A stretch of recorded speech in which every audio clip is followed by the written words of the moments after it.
Silakan. Terima kasih, Tuan Ketua. Timun di tangan Ketua, pisau di tangan Yang Ketua. Diserap tipis-tipis lah dia. Jadi kalau Datuk Ketua minta saya habiskan, insya-Allah saya boleh habiskan dalam masa walaupun singkat. Tetapi kalau Datuk kita Teri habiskan. Ya. Kami tunggu nih. kalau boleh ya. Kalau belah bagi pun kami menang. Terima kasih Datuk Ketua. Saya menyambung daripada apa yang setelah saya berhenti semalam, iaitu daripada persoalan dibangkit oleh Yang Berhormat Jelbu, Yang Berhormat Greig dan Sik berhubung dengan mengenai kriteria khusus untuk menggalaskan koperasi di Malaysia. Jadi program pembangunan untuk meningkatkan aktiviti koperasi, mengklasifikasi koperasi mengikut tier berdasarkan prestasi keuangan dan bukan keuangan. Yang kedua, menggalakkan penubuhan koperasi secara lebih bersasar seperti Persatuan Kerja, iaitu Kesatuan Guru, Kesatuan Pekerja Bank, golongan belia, wanita dan OQ, khususnya kepada anggota yang kehilangan pekerjaan semasa COVID-19. Yang ketiga, menggalakkan koperasi mencari dalam bidang pengjitilan, memasuk dalam bidang e-commerce, e-marketing dan internet banking. Dalam hal ini, IKM berperanan untuk memberi latihan kepada koperasi. Yang kelima, mempromosi gerakan koperasi melalui media massa untuk meningkatkan kesedaran kepada masyarakat mengenai kepentingan dan kelebihan koperasi. Promosi ini juga bagi menggalakkan produk koperasi menembusi pasaran luar negara. Sementara itu juga Yang Berhormat Pontian, Yang Berhormat Ledang, Yang Berhormat Greig, Kanga, Yang Berhormat Batu Gajah dan Sik memohon penjelasan status koperasi yang tidak aktif, dorman dan bermasalah. Bagi menangani isu koperasi dorman tidak aktif, Kementerian melalui SKM telah mengambil tindakan seperti berikut. Pertama, khidmat nasihat kepada koperasi khususnya berkenaan kuasa dan kewajipan lembaga. Yang kedua, khidmat nasihat aktiviti perniagaan selaras dengan matlamat koperasi untuk memudahkan operasi anggotanya mengikut prinsip koperasi. Dan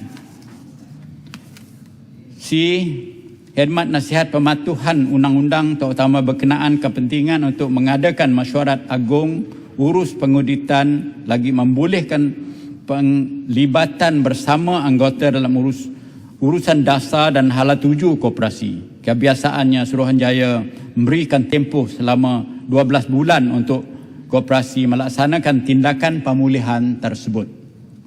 Sekiranya melepas tempoh setahun atau tempoh yang lebih panjang diberi oleh Suruhanjaya dan tidak tindakan berkesan yang dilaksanakan oleh koperasi, maka Suruhanjaya boleh membatalkan pendaftaran koperasi.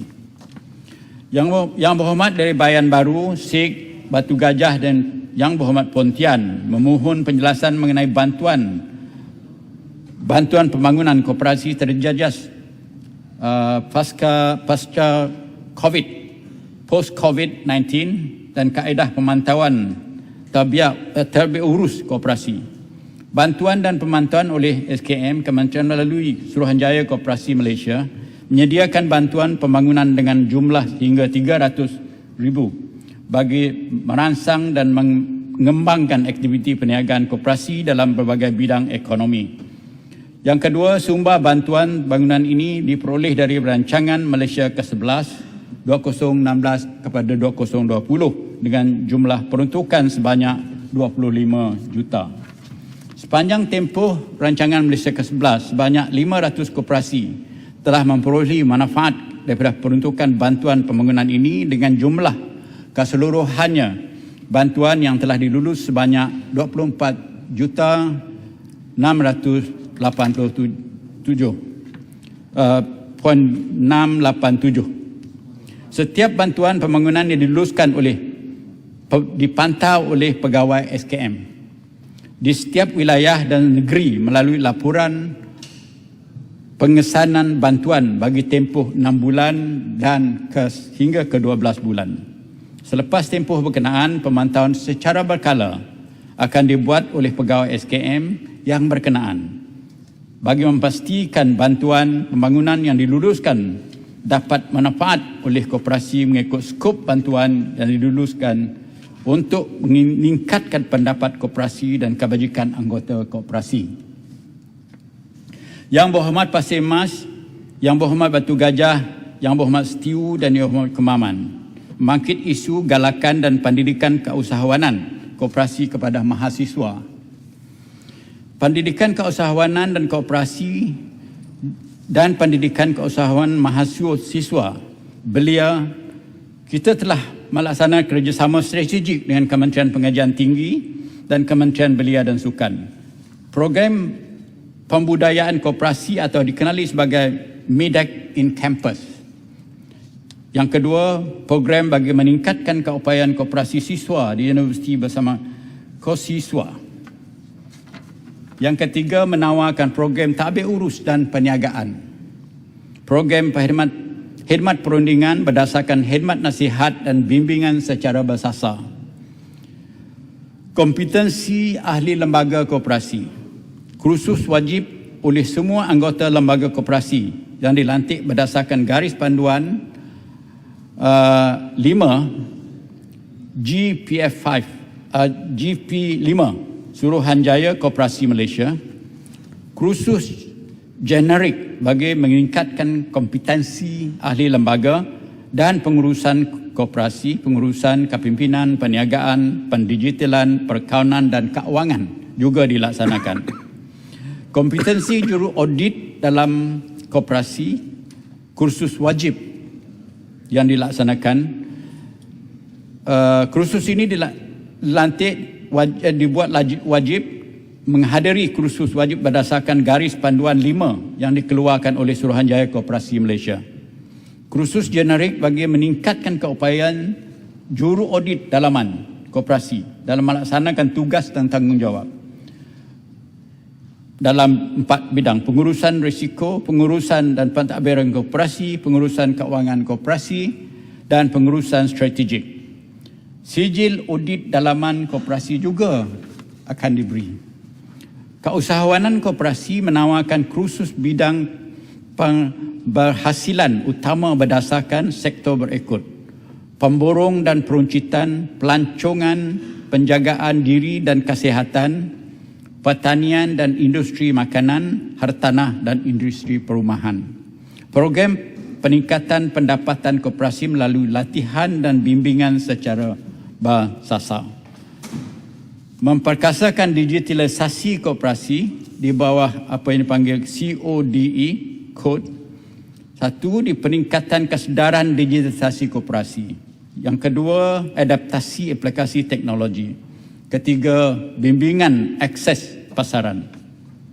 Yang Berhormat Sepang dan YB Yang Berhormat Sik memohon penjelasan di bawah pindaan Seksyen 24, iaitu kesan kepada penama dan juga kesan kepada keluarga-keluarga si mati yang sekiranya pemilik memeluk Islam.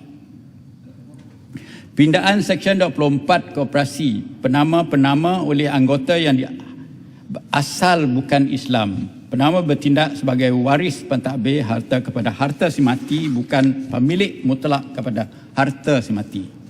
Dua, sekiranya anggota tersebut meninggal dunia, penama sebagai pemegang amanah perlu mengurus harta si mati bersama-sama dengan waris yang berhak mewarisi harta si mati.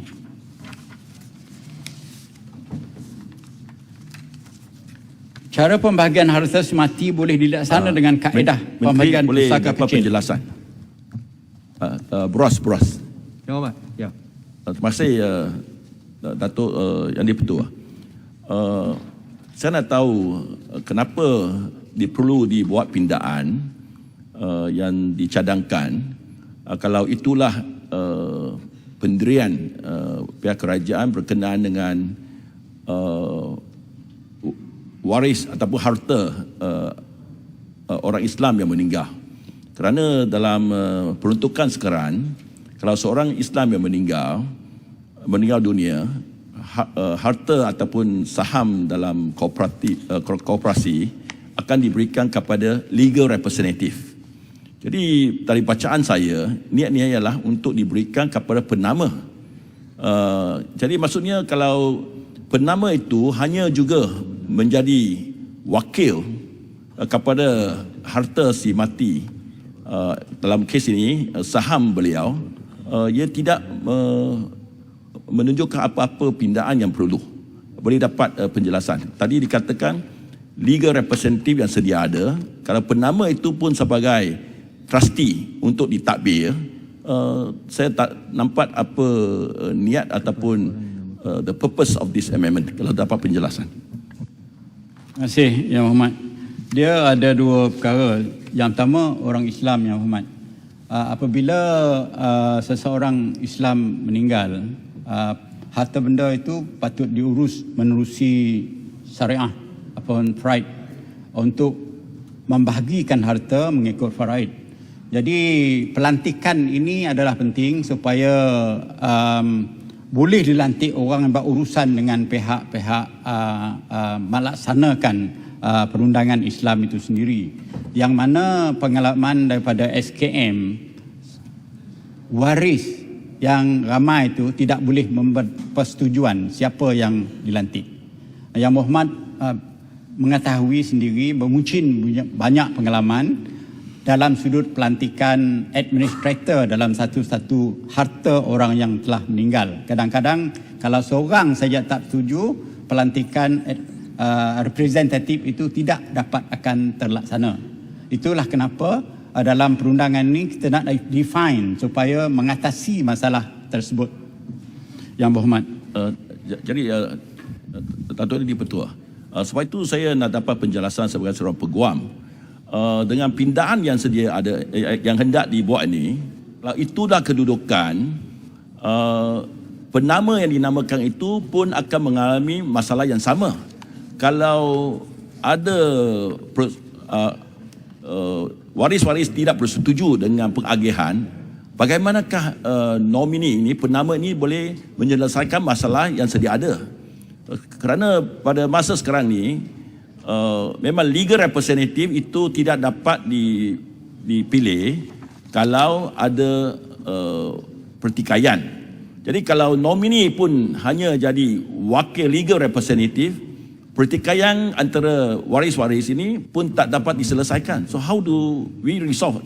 Pada hemat saya sangka niatnya ialah untuk menyelesaikan masalah ini. Kita namakan pewaris dan pewaris itu mengambil harta. Okey, baik Yang Berhormat. Saya faham Yang Berhormat. Saya faham. Kerana Yang Berhormat, saya faham.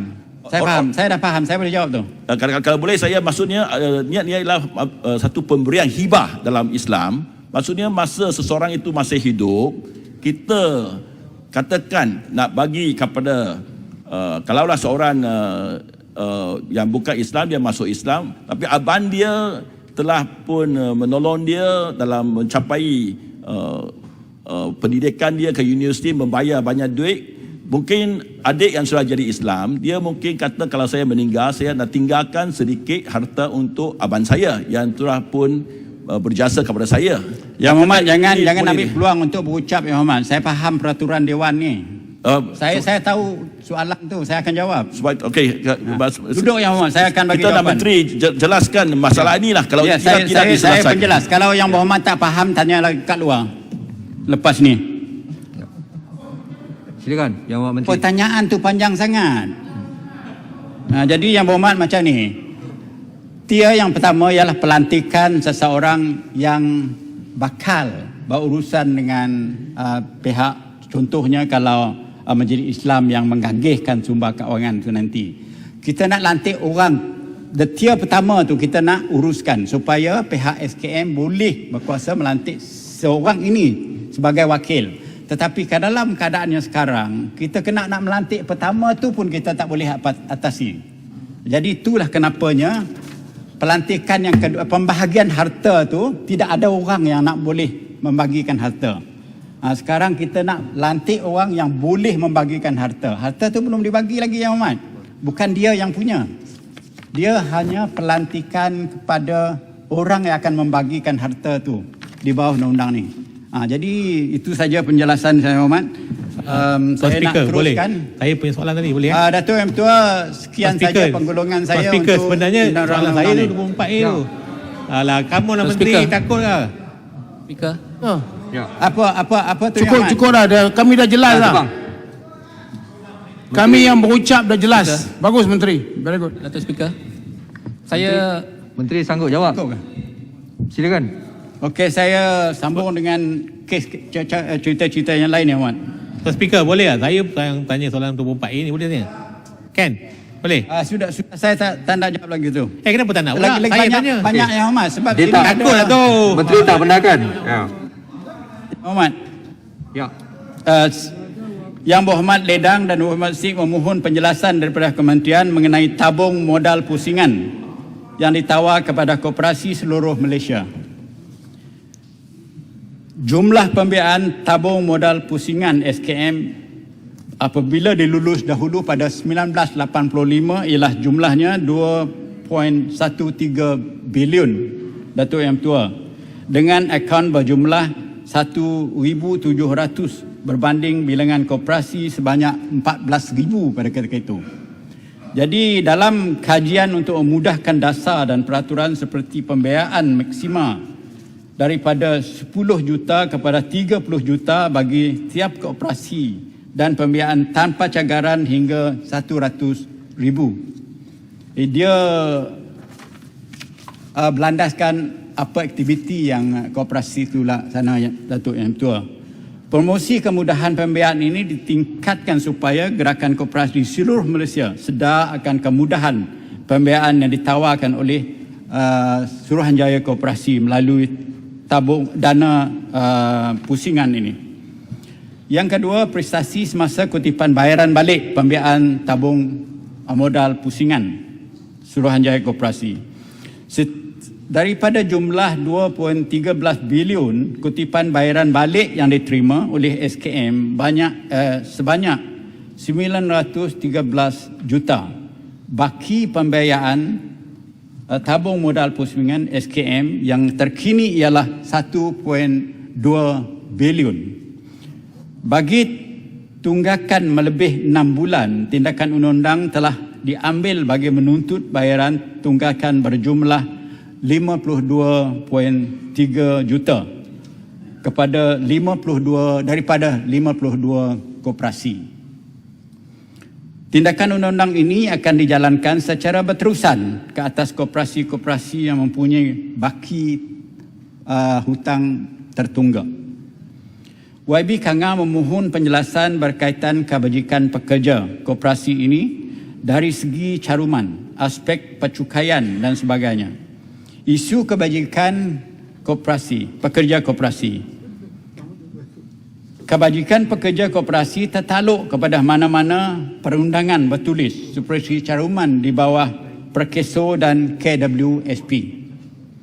Yang kedua, selain daripada itu, koperasi turut menyediakan tabung kebajikan, khairat kematian dan tabung pasaran untuk pekerja koperasi.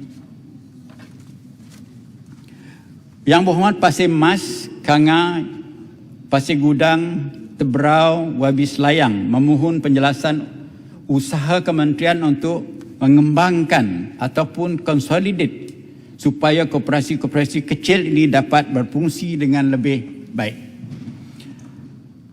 Yang pertama, tindakan yang diambil oleh pihak Suruhanjaya Koperasi dalam tindakan memperkemaskan peranan koperasi APAC, iaitu Angkasa, untuk memelihara kepentingan koperasi serta membantu koperasi meningkat prestasi perniagaan ke arah mencapai sasaran transformasi koperasi.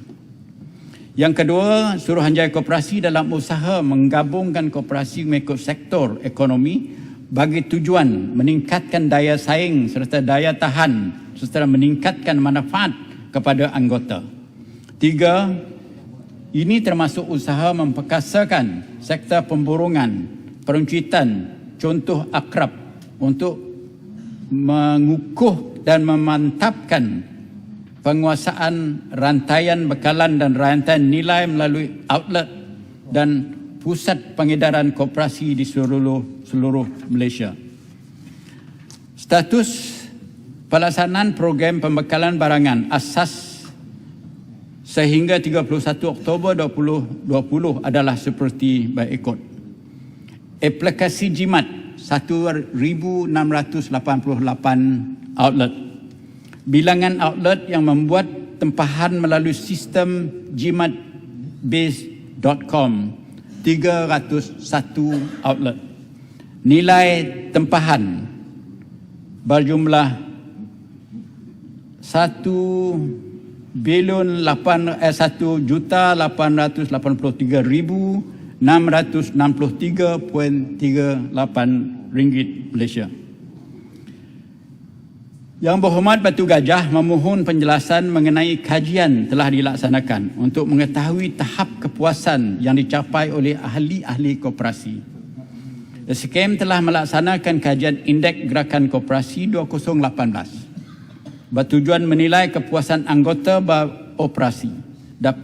Dapatan kajian menunjukkan tahap pencapaian adalah sederhana. Kajian yang ada pertama dijalankan oleh SKM mengikut 6 domen yang merangkumi ekonomi anggota, pembangunan kendiri, keberkesanan pengurusan, takbir urus dan kawal selia, hubungan sosial dan penggunaan teknologi. Yang Berhormat Batu Gajah juga bertanya memohon penjelasan mengenai faktor-faktor yang menggalakkan peningkatan aset gerakan koperasi.